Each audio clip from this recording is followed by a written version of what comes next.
Bismillahirrahmanirrahim. Assalamualaikum warahmatullahi wabarakatuh.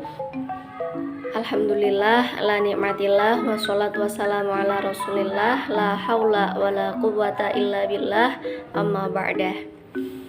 Yang terhormat kepada Bapak Ridho Riyadi, MPDI, selaku dosen pengampu mata kuliah Ilmu Mantik Tadris Matematika kelas A. Pada kesempatan ini saya akan mereview materi ilmu mantik dari awal perkuliahan sampai pertemuan terakhir.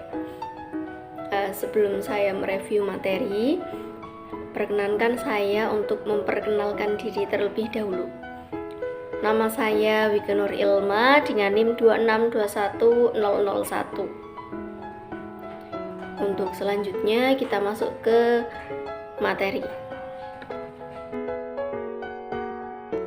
Adapun pokok materi yang akan saya review yaitu ada 14 pokok.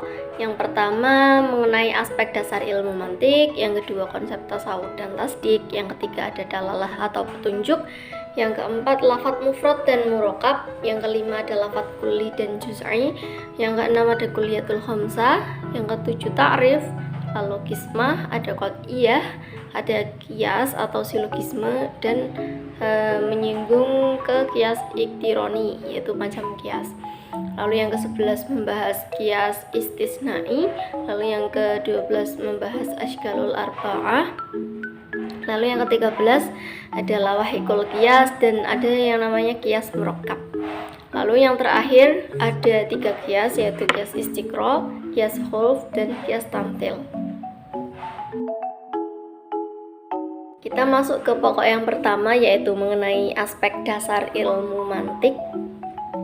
Dari pengertian terlebih dahulu, teman-teman perlu mengetahui sebelum mempelajari ilmu mantik itu yang pertama kali harus diketahui itu yaitu mengenai pengertian. Ilmu mantik itu sendiri yaitu sebuah bidang ilmu yang membahas tentang kaidah-kaidah tata cara berpikir yang benar. Jadi nanti ilmu mantik itu agar pikiran kita ketika kita akan berbicara itu runtut dan tertata. Jadi tidak amburadul, tidak asal bicara seperti itu. Di sini ada objek kajian daripada ilmu mantik itu sendiri yaitu mengenai pengetahuan yang bersifat rasional atau akal atau akli. Lalu setelah kita tahu apa itu mantik, apa kajian objeknya ilmu mantik, kita juga perlu tahu tokoh ilmu mantik, terutama orang yang pertama kali menyongsong adanya ilmu mantik, yaitu seorang filsuf Yunani kuno yang bernama Aristoteles. Pada saat itu pada tanggal 19 Juni 283 sebelum Masehi sampai 7 Maret 322 sebelum Masehi. Lalu untuk ilmu mantik itu sendiri itu memiliki banyak nama. Yang selain nama ilmu mantik juga biasa disebut dengan ma'yar al-ulum, ilmu al-mizan, dan ilmu al-ulum. Lalu kita masuk ke konsep tasawur dan juga tasdik. Kita yang pertama dulu yaitu mengenai tasawur. Tasawur yaitu pengetahuan atau gambaran kita terhadap sesuatu yang tidak disertai penghukuman apapun terhadap sesuatu tersebut. Jadi tasawur itu sebuah gambaran atau bayangan dari kita. Atau di dalam kehidupan sehari-hari, tasawur bisa juga disebut dengan isu. Contohnya misal kita membayangkan sebuah laptop, misal ada orang yang berkata laptop, maka kita otomatis membayangkan laptop. Tapi bayangan laptop masing-masing individu itu berbeda-beda.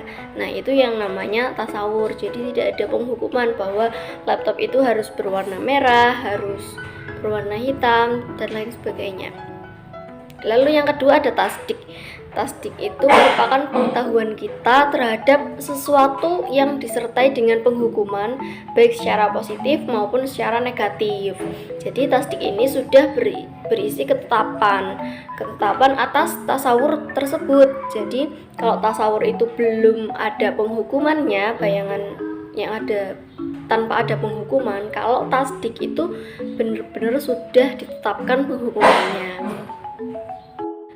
Di sini ada pembagian tasawur dan tasdik.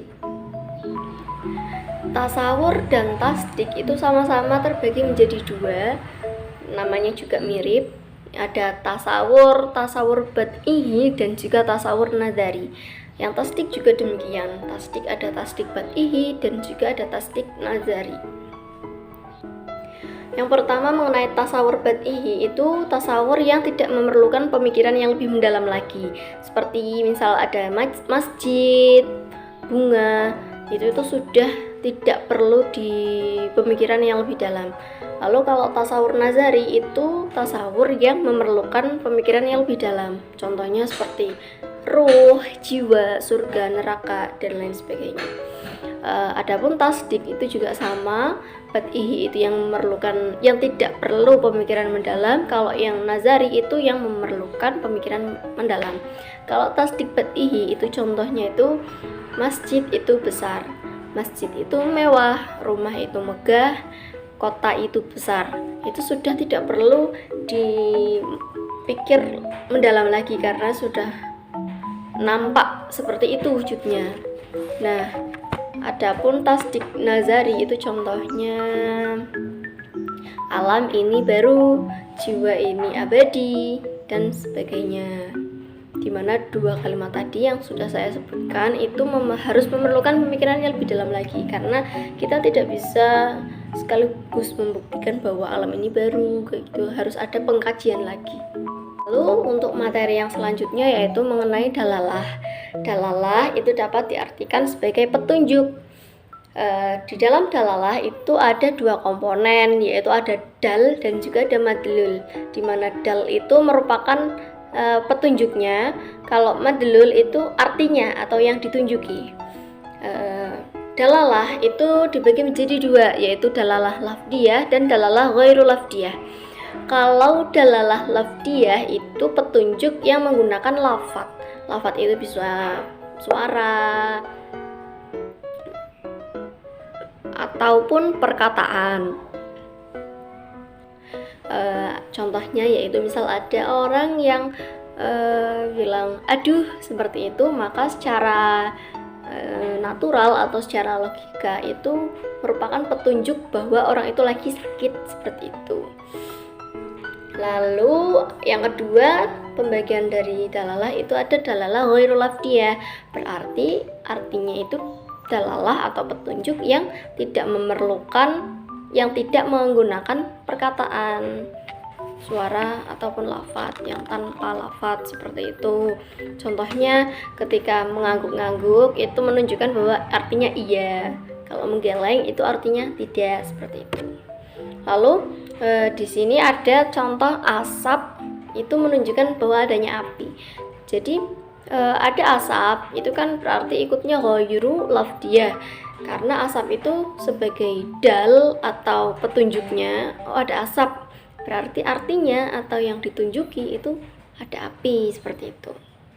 Kita masuk ke materi yang selanjutnya, yaitu mengenai lafaz. Lafaz diartikan sebagai kata, berarti gabungan dari beberapa huruf. Lafaz ini dibagi menjadi dua, yaitu lafaz mufrad dan juga ada lafaz murakkab. Lafaz mufrad atau kata tunggal itu ada 3 jenis. Yang pertama ada isim, ada fi'il, dan ada huruf. Dimana isim, fi'il, huruf ini hampir sama dengan versi nahwu, yaitu isim itu kata benda, fi'il itu kata kerja, huruf itu huruf. Jadi Aisyah itu isim, pergi itu namanya fi'il, dan ke, di dalam, seperti itu namanya huruf. Lalu untuk lafaz murakkab sendiri itu ada 2 macam, yaitu ada murakkab tam atau murokab yang kata majmuk yang sempurna, dan juga ada murokab nakis atau kata majmuk yang tidak sempurna. Contohnya yang atas itu Joko Widodo adalah Presiden RI yang ke-7, itu termasuk murokab tam karena sempurna penjelasan di sana, ada objek, ada keterangan. Objeknya itu Pak Jokowi, keterangannya yaitu Presiden RI yang ke-7. Nah, lalu yang di bawah baju itu kotor itu merupakan murokab nakis karena apa? Karena tidak sempurna. Di situ masih menggawang, masih menggantung di mana baju itu kotor. Baju yang mana yang kotor, seperti itu. Kalau menimbulkan pertanyaan lagi itu berarti murokabnya tidak sempurna atau dinamakan murokab nakis. Lalu kita masuk ke pembahasan mengenai lafadz kulli dan juz'i. Lafadz kulli adalah lafadz yang meliputi banyak satuan atau universal. Contohnya sungai, laut, rumah, desa, dan lain sebagainya. Penjelasannya yaitu kita ambil contoh yang pertama yaitu sungai. Sungai itu ikutnya kulli atau universal karena di bawahnya sungai itu masih ada komponen individu yang lain, kayak misal sungai, ada sungai Nil, ada sungai Kapuas, dan lain sebagainya. Lalu selanjutnya ada lafadz juz'i, yaitu lafadz yang menunjukkan nama pada sesuatu langsung partikular, berarti langsung individualnya nama-namanya. Contohnya ya kayak Pekalongan, ada Pemalang, Megono, Sungai Nil itu juga ikutnya juz'i, Sungai Kapuas, seperti itu. Lalu materi yang selanjutnya yaitu ada kulliyatul khamsah. Tadi sudah membahas mengenai lafadz kulli ya teman-teman. Kulliyatul khamsah merupakan unsur-unsur yang merangkai sebuah takrif. Terdiri dari dua kata yaitu ada kulliyat yang artinya itu kulli, jamaknya dari kulli, dan yang kedua ada khamsah yaitu 5. Jadi kulliyatul khamsah itu merupakan kulli yang 5. Di sini ada dibagi sebelum menjadi 5 itu dibagi menjadi 2 terlebih dahulu, yaitu ada kulli dzati dan kulli irdi. Kalau kulli dzati itu lebih ke zatnya atau pengelompokannya. Kalau kulli irdi itu lebih ke sifatnya. Yang pertama, kulli dzati itu ada 3 dan kulli irdi ada 2. Jadi di total ada 5. Yang pertama kulli dzati jins, atau dalam biologi kita biasa menyebutnya dengan genus atau jenis. Lalu di bawahnya lagi ada yang namanya nau yang kedua, atau jika di biologi kita mengatakannya dengan kelas atau spesies. Lalu yang ketiga ada yang namanya fasel. Di bawahnya lagi berarti itu namanya diferensia atau sifat yang membedakan antara genus atau jenis dan nau atau spesiesnya. Lalu kita di bawahnya lagi ada yang namanya khos atau sifat yang khusus, dan ada lagi ammah atau sifat yang umum.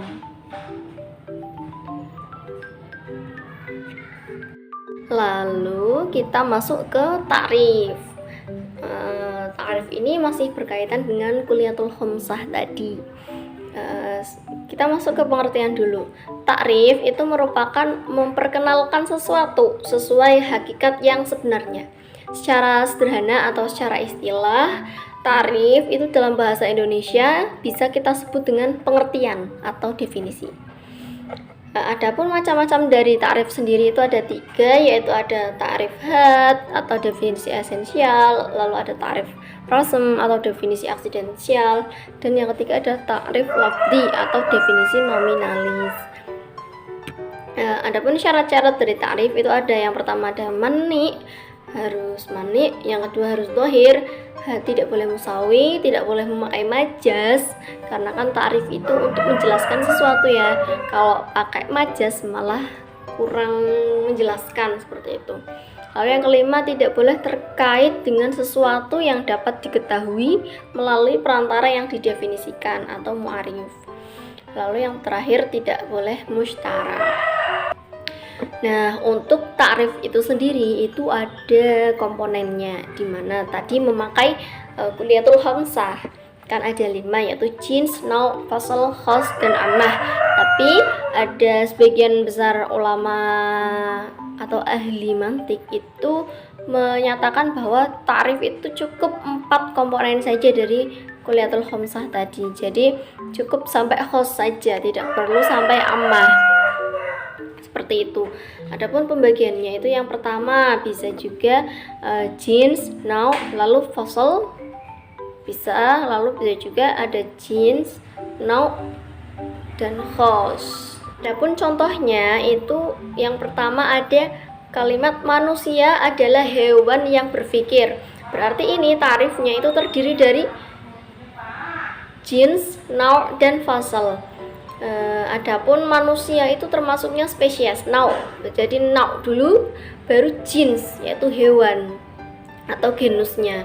Lalu yang berpikir itu pembedanya atau fasalnya atau diferensianya yang membedakan bahwa manusia dengan hewan secara universalnya, seperti itu.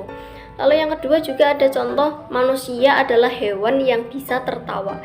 Dalam hal ini itu merupakan komponen ta'rif yang jins, nau, dan khos atau sifat khusus, di mana manusia itu naunya, lalu hewan itu jenisnya atau genusnya, lalu tertawa itu sifat khusus dari manusia, seperti itu. Lalu kita masuk ke materi yang selanjutnya yaitu mengenai qismah. Adapun pengertian dari qismah adalah suatu proses pembagian dari suatu mafhum universal ke dalam bagian yang berada dalam cakupannya yang berbeda antar satu dengan yang lain. Ada 2 qismah yaitu qismah tabi'iyah dan yang kedua ada qismah mantikiyah. Kita masuk ke syarat pokok dalam membangun qismah. Itu yang pertama, qismah yang berwujud pengumpulan yang dibagi dan melarang masuk jenis lain di luar pembagian. Lalu yang kedua ada tidak musodak, dan yang ketiga tersusun dari salah satu asas atau fondasi saja. Lalu untuk metode membangun qismah itu ada 2, yaitu yang pertama ada thoriqah al-qismah as-sunaiyah, yang kedua ada thoriqah al-qismah at-tafsiliyah. Lalu selanjutnya ada yang namanya qad'iyah, materi yang selanjutnya.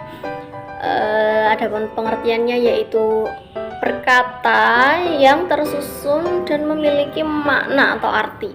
Jadi dalam bahasa Indonesia atau bahasa kita sehari-hari, qad'iyah ini disebut dengan kalimat.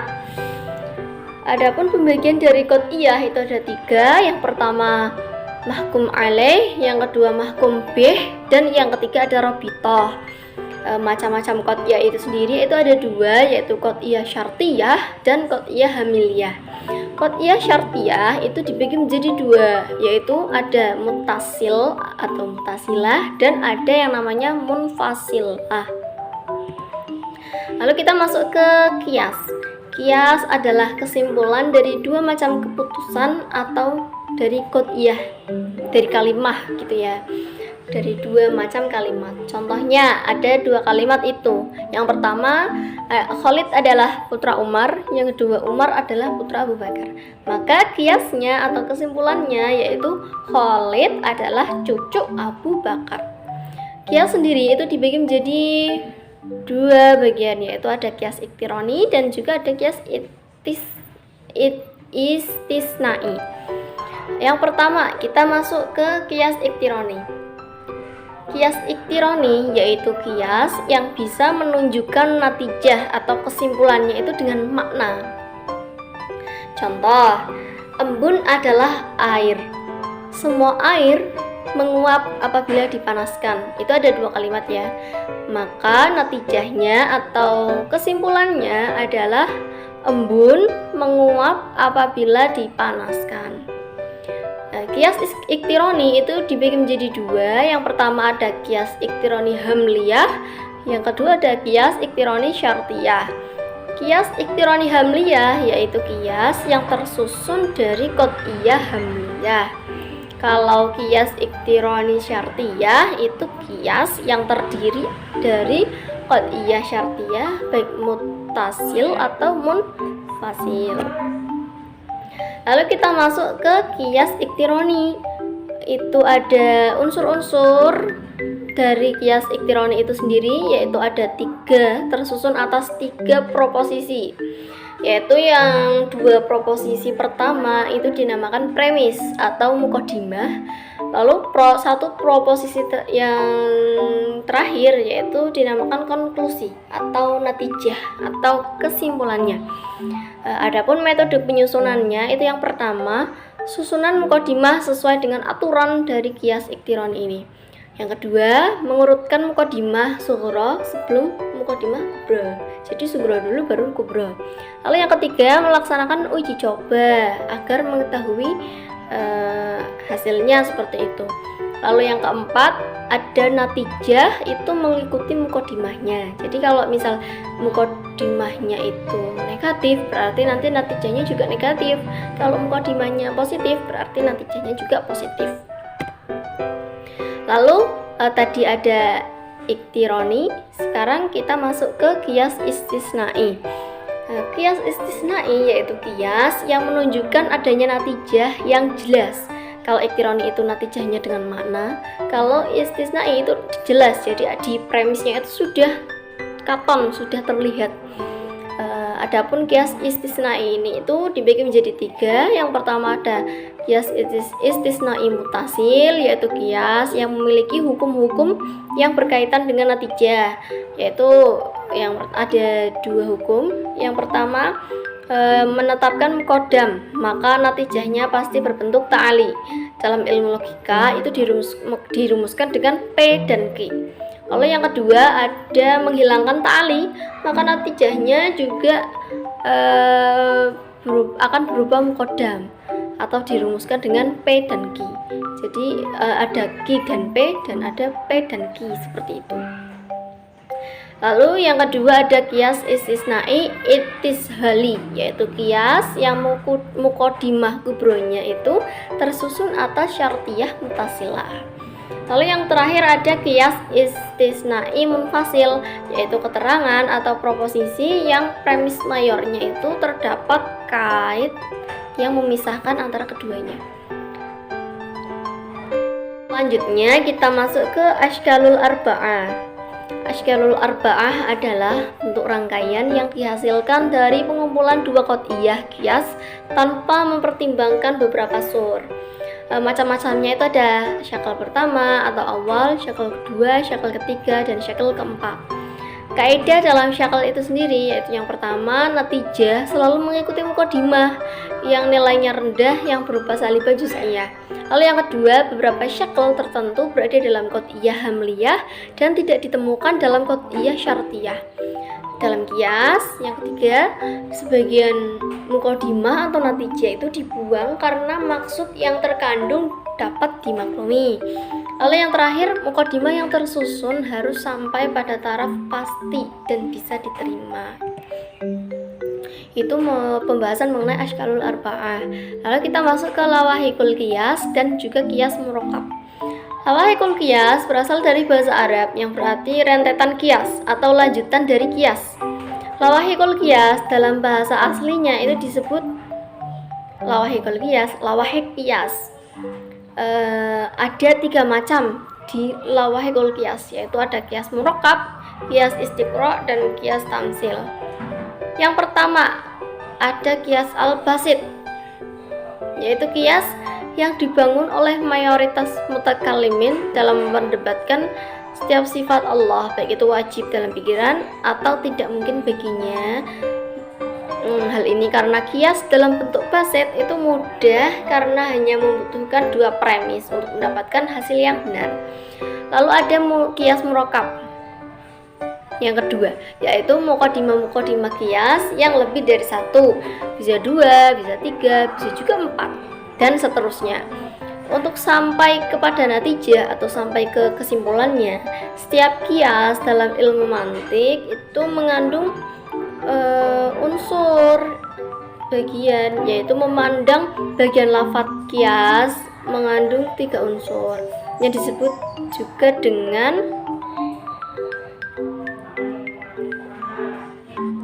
salah satu hudud, 3 macam had, dan memandang bagian juga mengandung 3 unsur bagian. masuk ke pembahasan yang terakhir, yaitu tentang qiyas istiqra, qiyas huruf, dan qiyas tamsil yang tadi ya. Berarti yang pertama kita masuk ke qiyas istiqra, yang diartikan dengan sebuah pengambilan dalil dengan menetapkan suatu hukum. Lalu kalau qiyas half itu qiyas yang di dalamnya terdapat penetapan natijah dengan cara membatalkan kebalikannya. Lalu kalau qiyas tamsil itu diartikan sebagai sesuatu yang menetapkan hukum terhadap sesuatu yang lain. Kiranya itu saja yang dapat saya jelaskan, kurang lebihnya mohon maaf. Adapun jika ada kekurangan, itu datanya dari saya, karena semua kebenaran itu datanya dari Allah Subhanahu wa taala. Sekian dan terima kasih. Wallahul muwaffiq ila aqwamit thoriq. Wassalamualaikum warahmatullahi